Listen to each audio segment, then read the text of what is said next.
What's up, everybody? My name is Anthony Rapp, the Executive Director of the South Shore Business Improvement District, and we are here today for our latest installment of Bid Buzz, the South Shore Experience, with our fearless president of the South Shore Bid, the broker-owner of Emerald Elite Realty located in Annandale, Gary Fleming.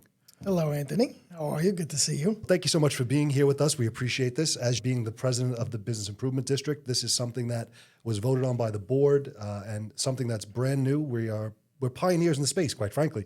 I don't know any other bid that's doing this. It's a great way to highlight all of the local businesses within the bid in the towns of Annandale, Eltingville, and Great Hills. I'm going to keep saying this. This is a free service that the bid is going to provide. So anyone who is watching or listening, if you have a business in Eltingville, Annandale, or Great Hills, you got to reach out to us at southshorebid.org, get you on this podcast. We're going to give you all the footage, everything you need to help market your business and grow your business. So enough about that. Let's talk. Take advantage of it. Let's talk about you. Okay. So now, anyone watching or listening knows your face. You've probably been the MC at their wedding. You've probably DJ'd a Sweet 16 or 2 or 10 for multiple families here in Staten Island.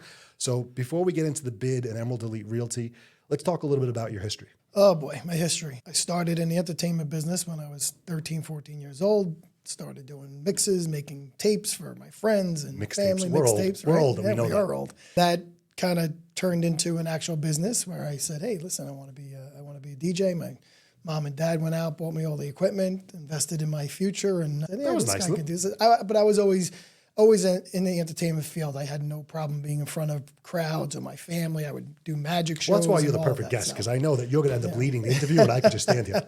Yeah, that was how it started, and I did my first 25th wedding anniversary at 15 at a place called the Beachcomber, which was right down the block from where I lived, and it just transformed. And then during high school, I would do all the school parties. I would do all the Sweet 16s for the girls, and then I started hiring all my friends, and I started buying more and more equipment, and I turned it into a business. And back then, it was called 2001: A Sound Odyssey. After the movie was 2001. Michael, that's pretty terrible. It is terrible. We talk about branding and marketing. But my whole thing back then was I wanted to be done in 2001. Now, again, you set a goal. This is in the 80s. Right. That came and went.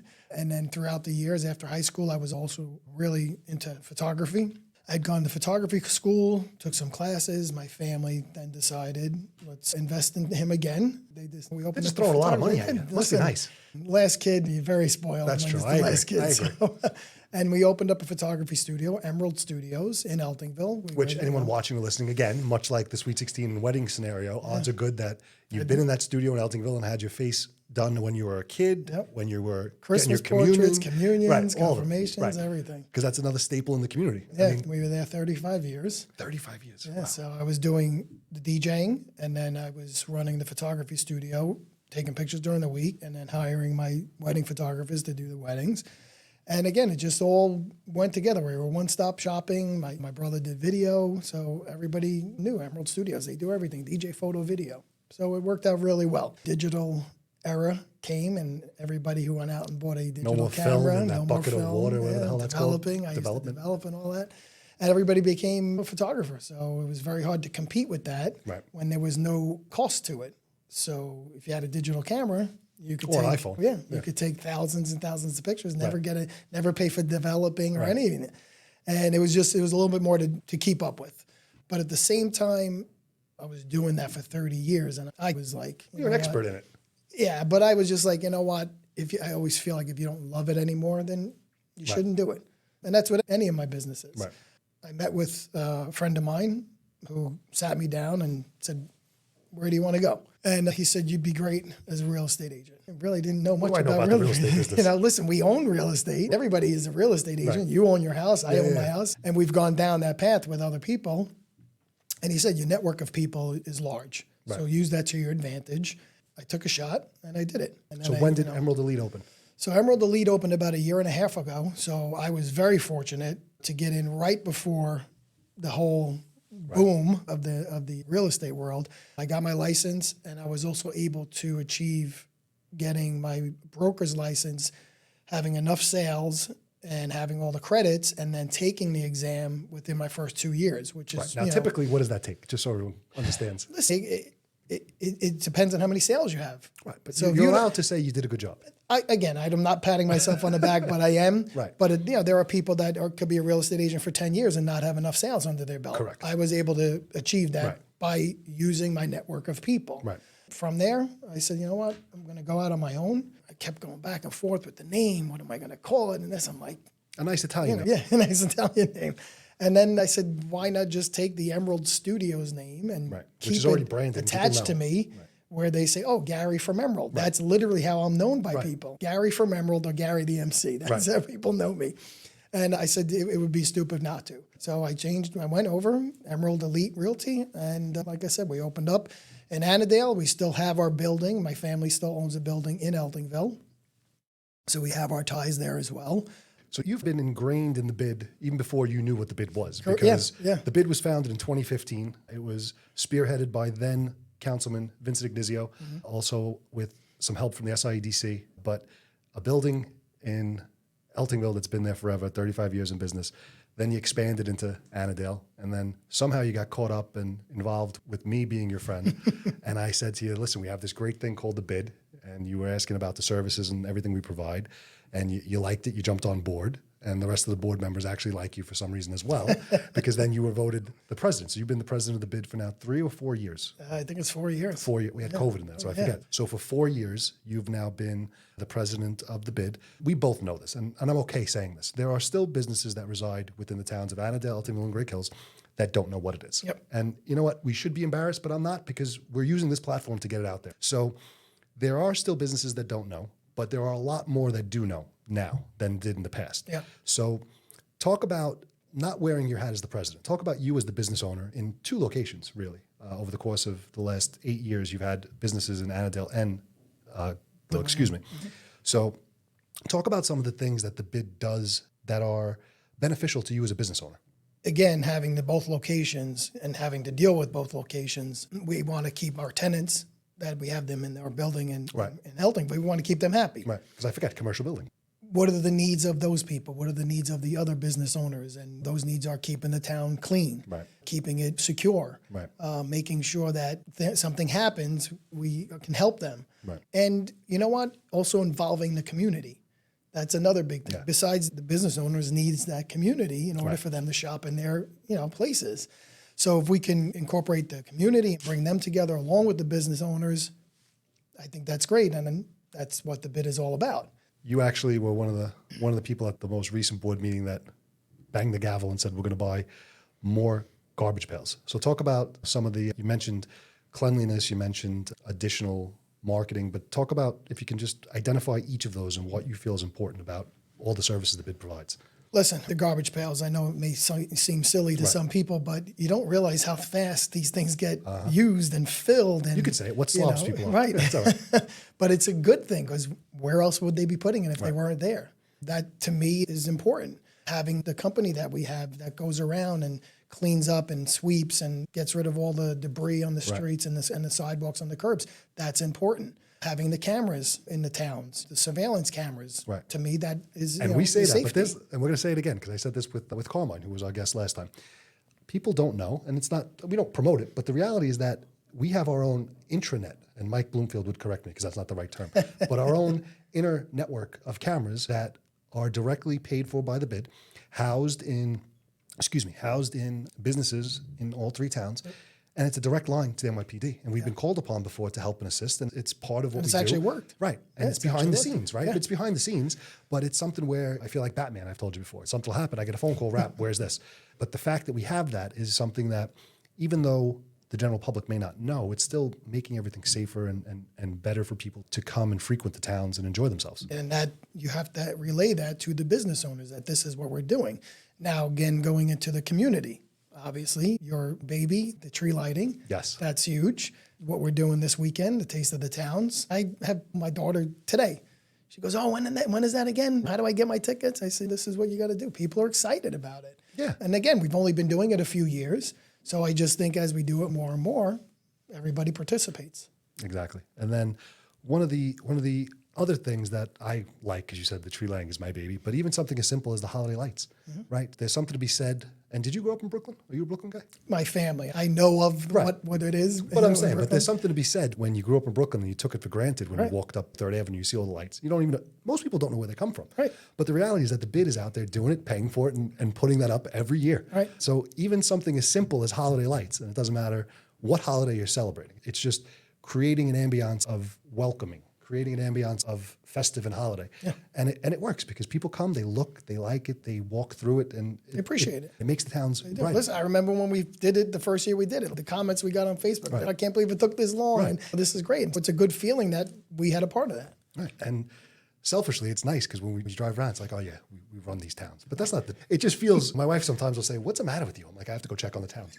She's, what does that mean? I'm like, don't worry, I'll see you later. But at the same time, I have friends that say, how come they're not doing that in Tottenville and in Princess Bay and in here? And it's almost like it's jealous. They're jealous, which I'm fine with. Yeah. Since its inception, it's grown, right? We've done a lot of positive things. We've done things that quite frankly haven't worked out, right? Because we're okay to admit some stuff. We had a campaign where we were going to aim to get a video of every business owner. Now, we both know, but whoever's watching, listening doesn't. There's over 380 businesses represented by the South Shore bid. Yep. The reality when we took that vote made sense, but the application, too difficult. So that's why this application of the podcast is going to be something that is really accessible and we can really achieve it because we're going to be hosting it here at SI Live Studios, South Avenue. We're going to invite all the business owners to sign up on the website through southshorebid.org or text me or reach out or send an email. And we're going to schedule time for them to come in. So they can come in, we're going to give them access to this, and then we're going to give them access to everything else. So I think this is going to be a really good evolution of what we thought the video component would be. And I'm 100%. Excited to see where it goes. Again, the other way was the camera crews are going to them. Right. This is, hey, we're going to be here on such and such a day. Here's the calendar. Choose what time you want. Right. And get it done. Welcome. So I'm excited to see who comes. We already had Carmine come in. Of course, you're our second guest. We had Mike Bloomfield come in. So we're going to get a bunch more people. And I'm excited to see where it goes. But let's transition a little bit from the bid. I want to talk about your business in Emerald Elite. I could say this to you because we're friends, right? Realtors are like lawyers, dime a dozen. Everybody knows one, knows two, knows three, right? But it's true. But for people who know your brand or know you as the photographer or know you as the videographer or the MC at their wedding, people who may not know until they're seeing or watching this that you're even in real estate. Talk a little bit about what your company does that's different and how you approach real estate.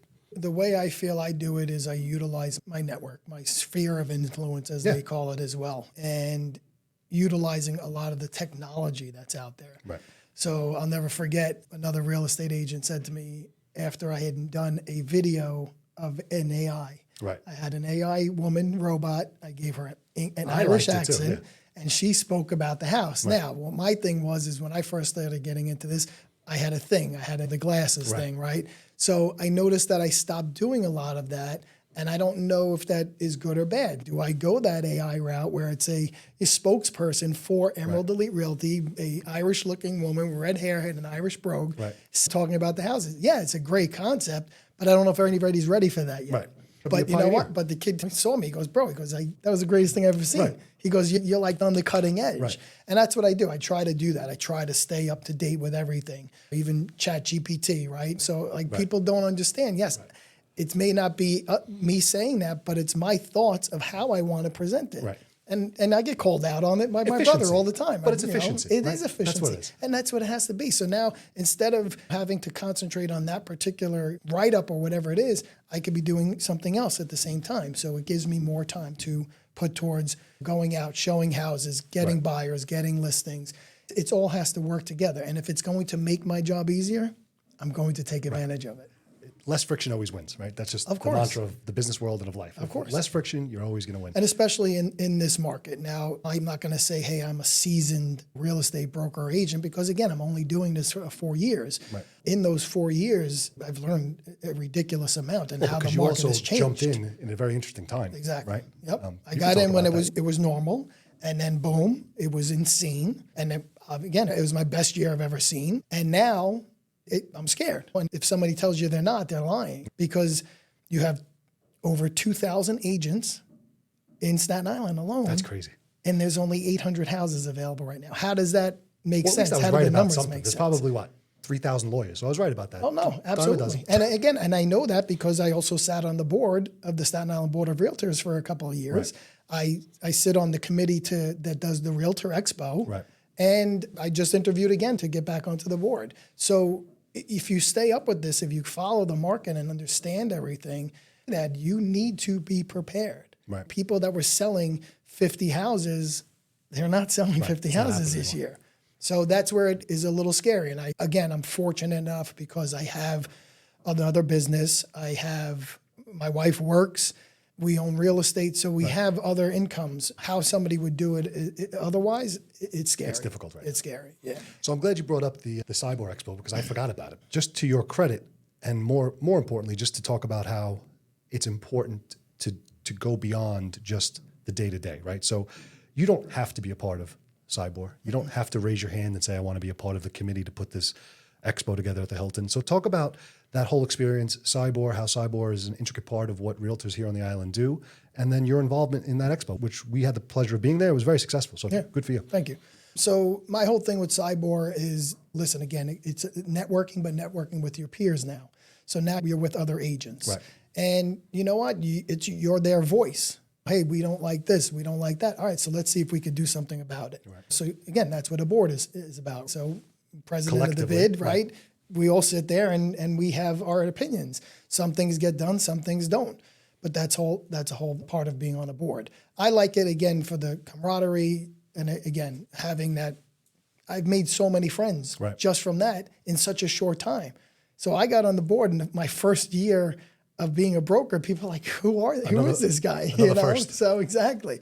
Same thing like Community Board 3. I sit on that as well. Right. And it's exciting. It's exciting to get all of this information before it goes out to the public. And as far as Realtor Day, I was asked to do it. I think a little bit of it has to do with my entertainment background because, you're more than just an agent or a broker, but that's a good thing. No, it's a great thing. You have a diverse wheelhouse. Exactly. You're not just single track. Yep. And I've always been like that. I've always never was afraid of work. I always loved to have multiple things going on. So I'm going to ask you the question I'm not supposed to ask because we're in this tumultuous market, right? Any words of wisdom for buyers and sellers in this current market? Buy. Stop with the interest rate is too high. Really? Buy real estate. They're not making any more of it. That is a line from my father, and I don't know. So I'm sure somebody else said it. And Superman. Yeah. It doesn't matter. Nobody has a crystal ball. Right. So again, if you buy it now, you refinance when it goes down. If you wait and the rate goes up, then what do you do? Right. It doesn't make sense, the mentality of some people. They think that, hey, next year it's going to be lower. How do you know this? You don't know this. I'm one of those people. So but I'm saying nobody knows. Right. And again, if you pay attention to inflation's up, rates are up. Right. Inflation comes down, rates will go down. You know, the analysts say next spring of next year, we're going to see a drop. Some analysts say in October, we may see 9%. Right. But somehow it's all relative, right? The point, it's relative. First of all, you're never going to lose money. That's the thing. Right. You're never going to lose money with real estate. You heard it here first on Big Buzz. Never going to lose money with real estate. And again, buy the house. Another line is date the rate because, again, you can always refinance. Right. I just don't understand how people think, oh, no, it's going to get better. It's going to get better. Again, there's no inventory, and that's the mentality. So unless you're gonna sell your home, obviously the best thing is you sell and you buy smaller. Right. But to sell and buy bigger, well, no one on Staten Island does that. no. So that you raised an interesting question though. So do you think the inventory is so low because the people who are looking to sell aren't because they know that maybe they can't afford that house they were looking at? They're scared. 6 months ago. Yeah, they're scared. Like I said, the seller who's going to sell is the person who's going to downsize. Right. That makes sense. Believe me, I just wrote a whole little post about it. Like I said, I've been did. No, actually, I don't know if I did. So I said, hey, I've been showing these couples, these adult communities, 55 and older in New Jersey. Yeah. So again, I don't know if I mentioned that, but I also sell in New Jersey as well. So I walk into some of these places, I'm like, I got 2 more years before I can move here. This is great. So, and when I'm 55, this is a place that I want to come to. Their clubhouses look like 5-star hotels, gyms, pool, card games, it's party rooms, everything. Nice life. And I'm like, what am I doing? So that would make sense to me. For me to sell my house here now and go buy a bigger house doesn't make sense. And again, so it all depends on how you look. And either that or you go south, you go Texas, you go Carolinas, you go Florida. the prices there are still very good from what you can sell your house here and go. Right. You're gonna do well. You're gonna get a beautiful home. But to sell my house here for $1 million and buy a house for $1 million, I'm getting the same exact It house. doesn't make sense. You What know? about from an investment standpoint? So investment is all about the cap rate. If the cap rate doesn't make sense, and you don't, and that's again another issue.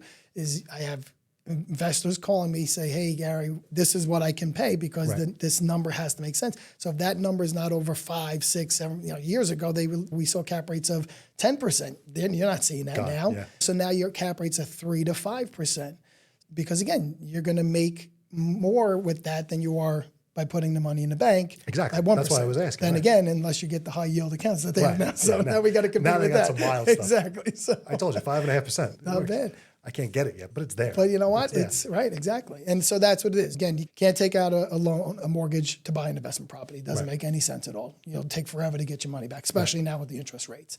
And that's what a lot of people didn't take advantage of when the rates When were money was so cheap. low. Yeah. That's when they should have bought. But again, it's scary. Right. It's scary. And you got to be able to jump in, right? You have to be able to jump in. I get calls all the time. Hey, listen, find me this, find me a flip. Right. They're gone in seconds. Because if you're in that mix and you're in that sector, because you have your ear to the ground and you're there. 100%. Before it even 100%. lists, Yep. you already know the guy that's Yeah. selling it. Yeah. Yeah, it's true. But still, the good thing is that there's still opportunity. You're saying that you still see that even though the general population thinks we're in a bad spot, that, like you said, you're never going to lose money. The opportunity is there. It may not be here Right. in Staten Island, Correct. but the opportunity is there elsewhere. Right. So again, we're from Staten Island, so this is Yep. what we see. Right. We don't look at the bigger picture. Again, go down to the Carolinas, go down to Florida. You're gonna find spots. I have a girl that sends me properties from Florida all the time. 350, 400 detached homes. Wild. Gorgeous. Can't even get a condo. But it's a different type of living. Yeah. It's a different type. You have to be used to that. Yeah. I don't know if I can make that move to Florida. I can't. Just because I'm going to die here, but I'm okay with that. and there's nothing wrong with that. But again, you have to like that lifestyle. Like I'm not a big sun and beach guy. I'm Irish. I burn in the moonlight. So it's not that easy. I tease my family that I'm moving to Montana. I want to buy a farm in Montana with a couple of cows and chickens. I'll come visit. That's nice, Montana. And I've been there. Sounds like something interesting. Yeah. So we got a wealth of knowledge about your business, which I'm happy that you shared. We got some insights about the Business Improvement District and your role in it. So before we close, again, knowing full well that there are businesses and there are organizations that reside within our district, right, that still aren't aware, do you have any words of wisdom that we can share with them, or reasons why they should get involved, or why they should take a seat at the table rather than sit back? Because they're all a member of it, whether they like it or not. I know that sounds critical, but the reality is that any of the businesses within the district are automatically in. So my theory is always, if I'm going to be in no matter what, I want to have a say or I want to participate. So that's how I feel. But what would you say to the business owner that, we'll take it in 2 steps, who doesn't know about us? That's a tough one though, because we tried and we do continue to try to promote the bid as much as possible. I have no problem getting out there. I have no problem spreading the word. What I think is a lot of the owners, the property owners, the commercial property owners, may not relay it to their tenants. And a lot of them are vacant, right? Vacant, what is it called? Vacant property owners? Yeah. Where they're out of state? So those, they see the charge for the bid, but the tenant may not know anything about it. Right. And to educate them, and maybe once they're educated, they say, okay, so why am I paying for something that I'm not using? Right. If I'm paying for it, let me be a part of it. Right. It's almost like a membership in a Yeah, sense. we're a gym membership. Yeah. We're a business. So if you can turn around and say, okay, what's this bid charge that's on here? And then I have somebody explain that to you and say, hey, you have a voice. Right. Use it. So if not, you're just throwing money away, and there's really not much that we could do. So I don't know if we have to spread that word that the landowners, the landlords need to relay that to their tenants. I do as a landlord. Right. They all know about it. Right. Do they utilize it? No. And I tell them, listen, you're invited to this, you're invited to that. Even something as beautiful as most recently, through a partnership with Councilman Borelli, we did that, not we, but the bid erected that beautiful mural in Great Kills. Came out great. Fantastic. Now, it's things like that that we do to try and pique the interest of people. We know what it is, obviously, but I can tell you that the website traffic increased exponentially because people were like, what the hell is this? Right. Plus, with the QR And code worked. on it, which is Right. pretty cool. So it works. Yeah. But we gotta figure out, and again, that's why we're doing this, all the channels to get in the face and in the ear of all these people who are a part of it, because we're here to help them and help their businesses grow and help provide services that the city doesn't. Not because the city doesn't want to, but these are extra, above and beyond the services that we provide. So that's for the people that don't know. What about for the people that do know, that just refuse to come? So again, their fault for not participating. It's benefiting them. Right. As a business owner in the town, and I'm a business owner in the town that I live in, so I've been there my entire life. Right. If you're not using it, that's on you. Why you wouldn't, again, I don't know, but I am hoping that this is going to be a great thing. This podcast is going to be a great thing. Even if we get, out of the 360 businesses, if we get 10%, 20%, Huge numbers. that's a huge number. Yeah. And I think it's possible. I don't think it's not possible at all. I definitely think it is. Well, because now we're going to be the beacon. We have to pioneer it. We started it, so that's it. Right. We're going to make sure that it's on the map. Yep. As far as what bids are doing. And hopefully, other bids can look and not look to us and be envious, but look to us and say, hey, that was a great idea. Let's implement something similar in our bid. Because on the island, we do have the West Shore bid. We do have the Newdorf bid. We have the Forest Avenue bid. yeah. And we have the I bid, which is just strictly industrial. Gotcha. But there are other bids on the island. We were the 73rd, and we're also the largest in the city, which is funny to think about. That is. Because the contiguous line is Right. the railroad, so we're three towns.